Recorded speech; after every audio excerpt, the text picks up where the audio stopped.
The national perception of the Louisville football program seems to be changing. There's still a good amount of season left to go, but we're going to tell you why the Cardinals program is going to be a transfer portal destination this offseason. So, with that being said, let's get right on into the show.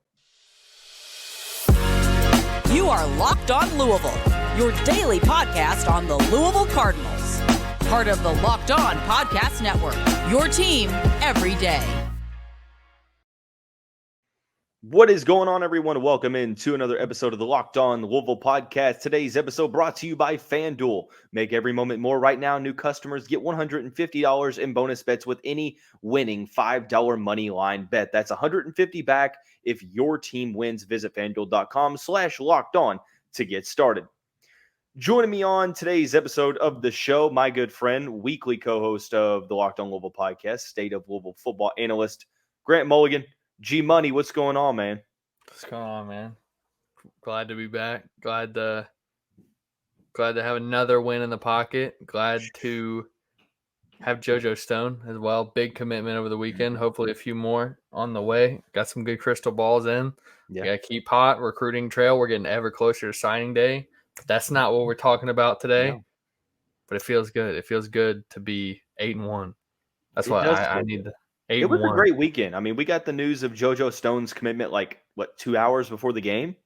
Yeah. Absolutely fantastic. He was on a visit. But this episode is going to be geared towards a different topic. That is following this season. We're going to tell you why this program will be a portal destination for some of the nation's top players this offseason. And then we'll go into some Virginia preview. We'll talk about keys to the game and some bold predictions. Now, Grant, I feel like if you are going to look at the title of this show, which paraphrasing is going to essentially be Louisville is going to be a top college football transfer portal destination this offseason, you're going to look at that, and there's going to be some people that says, oh, they're trying to compare them to the blue bloods of the country. And I want to go ahead and start by saying that that's not what we're doing here.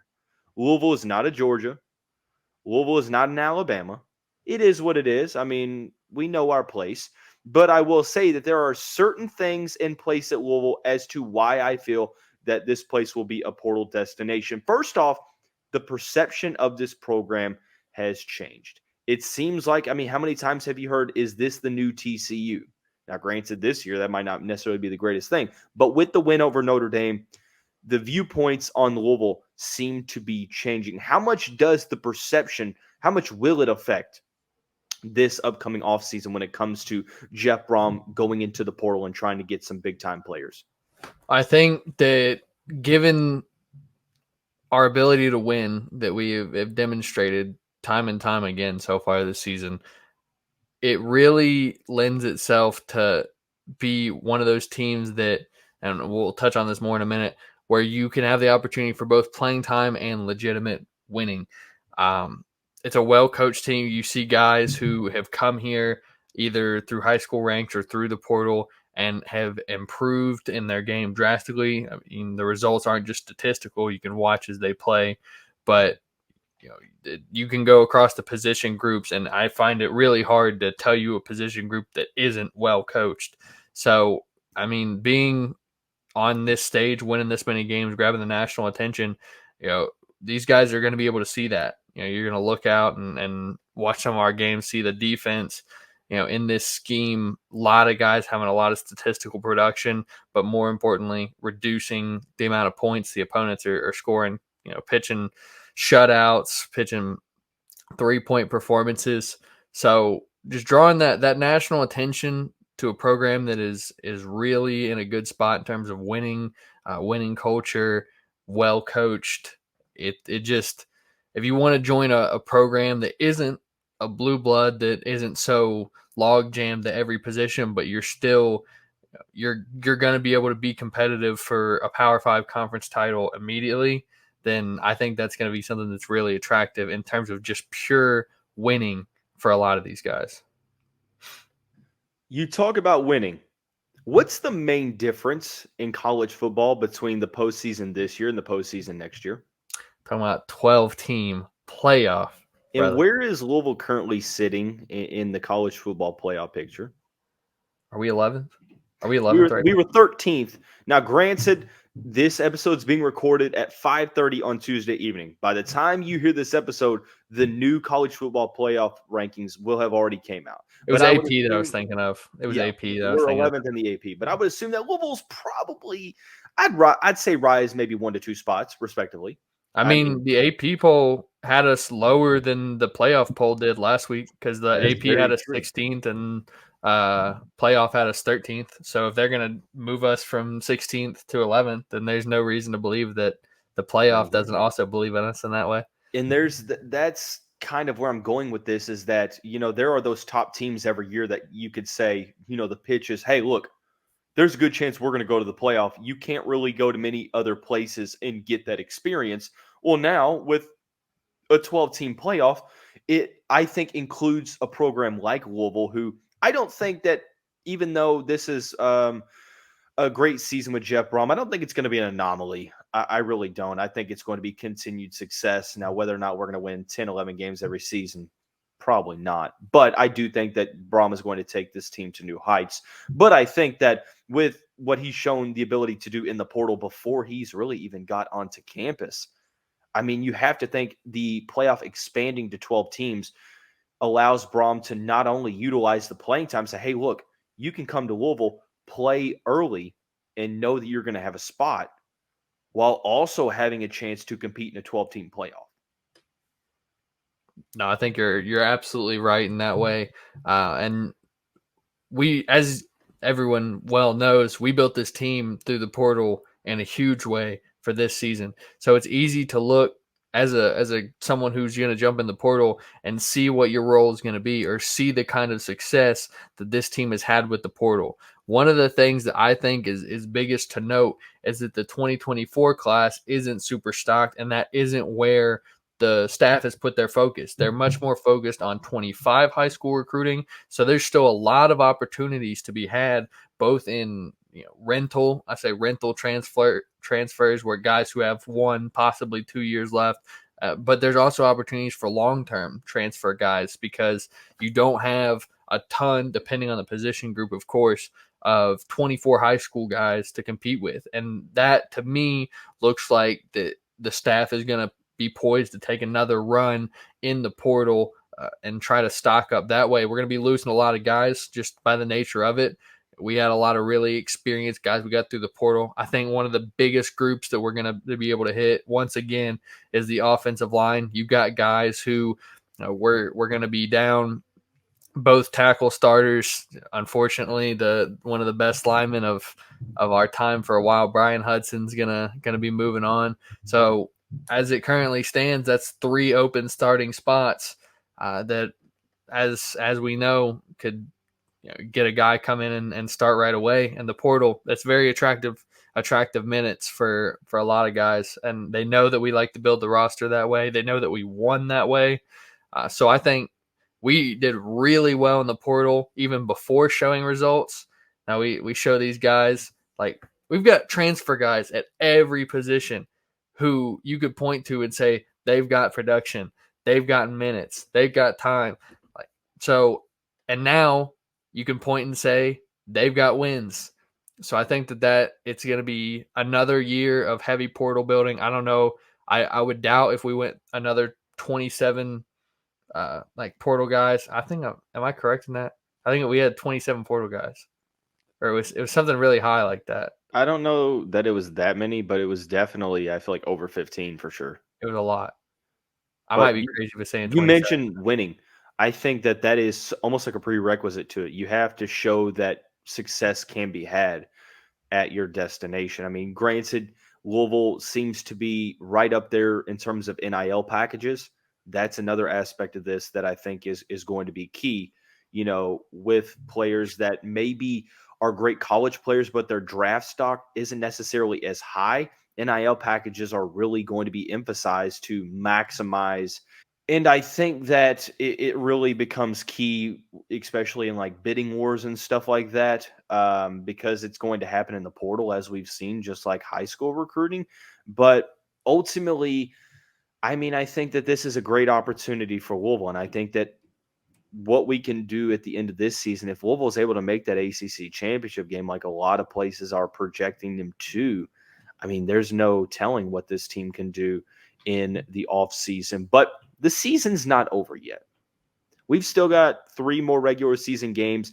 The season continues Thursday night against Virginia, the Glow game, as they're calling it. 7:30 kickoff at L&N Stadium.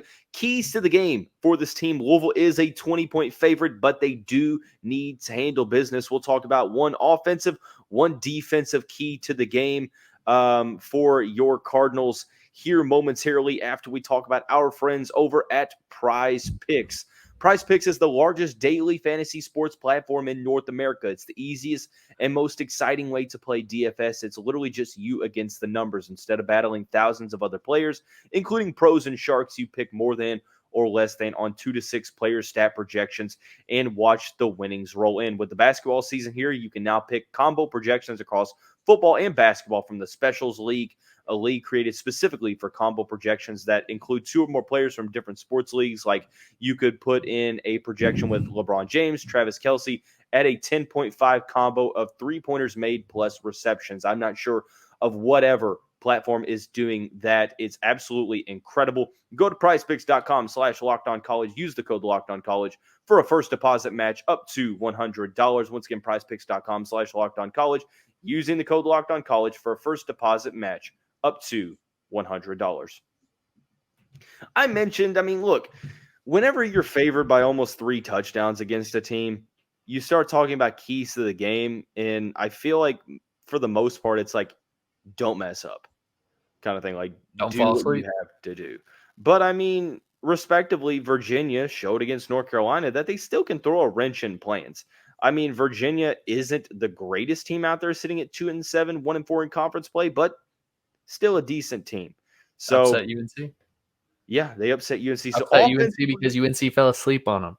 Exactly. That is the case. And that's what you can't do. The main thing for me, we'll start out offensively. I had the offensive key to the game. Grant had the defensive key. Offensive key, don't turn the ball over. Virginia is 93rd in the country in forcing turnovers. They forced 10 this season. Not really the greatest numbers. Pretty pedestrian, to say the least. They're not great at defending the run either. They're giving up about 180 rushing yards per game. They're giving up 32 points per game to their opponents. That's 112 respectively in the country. They're a pretty decent passing team, 50th in the country, 215 yards per contest. But the main thing for me, they're a pedestrian scoring offense. So if Louisville handles business like they have against Duke and Virginia Tech, one of the silver lining is, how many turnovers did the Cardinals have in the past 2 weeks? 0. And I think that that's one of the main reasons why they've been able to turn things around. So for me, offensively, keep the ball in possession. I will go defensively. My key to the game defensively is get pressure on the quarterback and get sacks. This is a team that we're going up against who is one of the most sacked teams in the country. They've allowed 32 sacks in 9 games, just a hair over 3.5 sacks a game. So they're going to be one to be able to be disrupted. And we're arguably one of the strongest pass rushes that they've faced all year. So we have to take advantage of struggling offensive line and let Gelati get back there, do what Gelati does. But we have a really deep defensive line, as we all know. So this is a spot in which a strength of ours meets a weakness of theirs. I think that if we're able to get pressure early and often, that great things are going to happen. This is a really sore area for them, and we could do well to take advantage of it. One thing, the main storyline, it feels like the past couple of weeks has been the uncertainty at quarterback play for the opposition. Virginia, Tony Muskett seemed like the guy as of late, and it seems like, for what I'm understanding, is that it's going to be Calandria, Anthony Calandria in this one due to injuries to Muskett, with the true freshman quarterback on the road in a night game, ESPN primetime on a Thursday night. How much do you think that having that pass rush definitely contributes to, for lack of better terms, forcing a quarterback to be rattled, especially one so young as he is? I mean, if he's the one who ends up getting a start, he's a guy who has just as many interceptions thrown as he does touchdown passes, and that's 7 of them. So that to me looks like a guy he's young. He's prone to be rattled like that. If we get the heat on him, and if we keep the pressure consistent throughout the game, he's bound to make mistakes. I mean, he's displayed it throughout his time as a starter. He's a guy, unfortunately, at this point in his career. No disrespect, but he's got a bit of a turnover problem. So we need to take advantage of that. I think, like you said, if we can get pressure and we can start to rattle his cage a little bit, we can bait him into some erratic throws, trying to get out of pressure and really start turning that into turnovers, snowball defensive effort. I think this is another really, really good spot for defense to continue this great momentum and this great play that they've been enjoying recently. Virginia's offense is pretty interesting. They have a 1,000-yard receiver. Malik Washington is one of the best receivers in the country, in my opinion. One of the more underrated ones. He's probably one of the best in the conference, maybe one of the more underrated in the country, I should rephrase. He has 6 touchdowns on the year. He's averaging 13.2 yards per reception. Malachi Fields is another very, very solid receiver. Sort of putting the pass rush to the side, or I guess you could utilize the pass rush when it comes to defending the pass.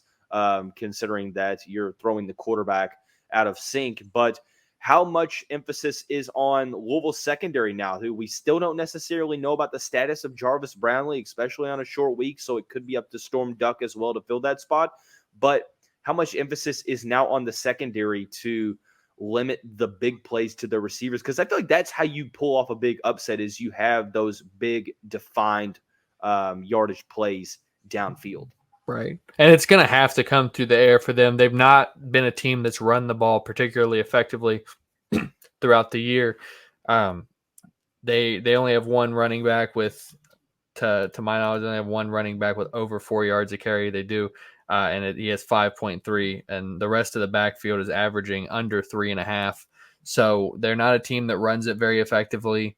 They don't have a lot of rushing yards per game, and so it's going to have to come through the air. They've got some pretty good playmakers at wide receiver, but luckily we have a very deep secondary. Of course, getting Jarvis Brownlee back, if possible, would be great, and trying to keep their top receiver contained. But there's a reason why we went out and got so many of these guys through the portal and had some guys who got some great experience. So I feel very confident in the spot that we're in their offense. Their main threat is clearly Malik Washington.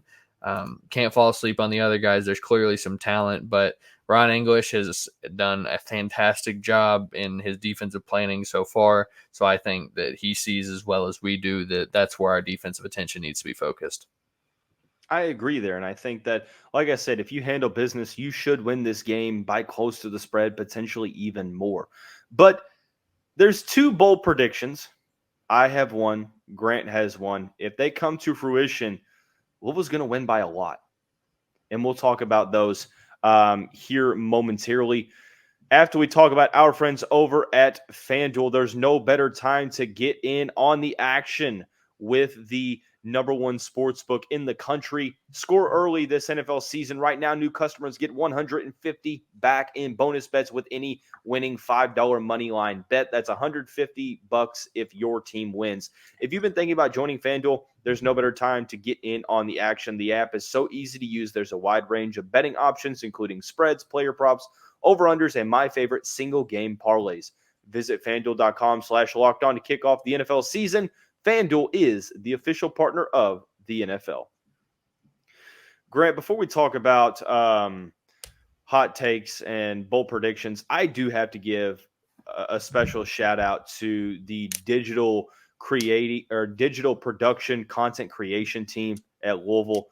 What a job they do consistently day in, day out. There was a video to where Brian Hudson is in like this little low-key diner. He's got the flannel on. Alyssa Donzo is behind the bar at the diner. She's part of the Louisville marketing team and is waiting on Brian Hudson. And Hudson's like vision goes blurry after he takes a drink of coffee, and he's led to the field by like some glow beam to the field. And they had like the revolving camera, which it came out that was the work of Louisville photographer Tara Smith, who is phenomenal at her job. And it's the whole content team is incredible, and they deserve their flowers. So we're going to give them their flowers on this episode of the Locked On Louisville podcast. Absolutely. Also, show up to the game. I understand sometimes you can't make it, and I tried not to bash the people who can't make it and more so celebrate the people who can, but we got to start showing up to games more. But my rant's over. Bold prediction. Grant, go. Bold prediction. I'm going to say Louisville's defense keeps rolling and we shut out the Virginia Cavaliers. It's going to be tough. It's always tough to shut a team out. It is always tough to shut a team out. But being at home, being as strong of a defense as we are, and no disrespect, as struggling of an offense as they are, I think that it's a very difficult thing to do, but not impossible. And I think that that Ron English's defense shows up again and looks amazing. So you're going against the offense. They're 82nd in total offense in the bottom half. They're 93rd in scoring offense, even lower down. Like I've already said previously, they're 119th in the country in sacks allowed, which means that they're on the very low end. They've allowed 32 sacks, 3.5 sacks a game. The formula plays right into our hands. I think a shutout is a bold prediction, but I think that this defense is so talented that it's very possible, and we've done it against even better offenses. And I think as long as they're locked in, as long as they're focused, I think a shutout is within reason. It's my bold prediction. As long as they're locked on Louisville, there's a dude. You said locked in. I saw the opportunity and I had to go for it. Probably a C- effort. C-. You've had better. You've had some absolute gold live reads, but that was not one of your pros. Hey, there. Just shows that sometimes when you allow a guy to cook, he burns down the kitchen. But I think that is obviously a pretty generous, bold prediction. You said bold, man. You said bold. Let me preface that by saying that if you were to tell me that we were to shut out one of the three opponents, Duke, Virginia Tech, and Virginia, I would have guessed Virginia. So I think that the formula's there, the recipe's there. You just have to put it into or put it together, put the ingredients in, and whip up something. Don't burn the kitchen down when you're cooking like I did just a minute ago. But my bold prediction goes more so towards the offensive side. It's more of an individual one. I think Isaac Garendo goes for 150. I think he goes for over 150 here.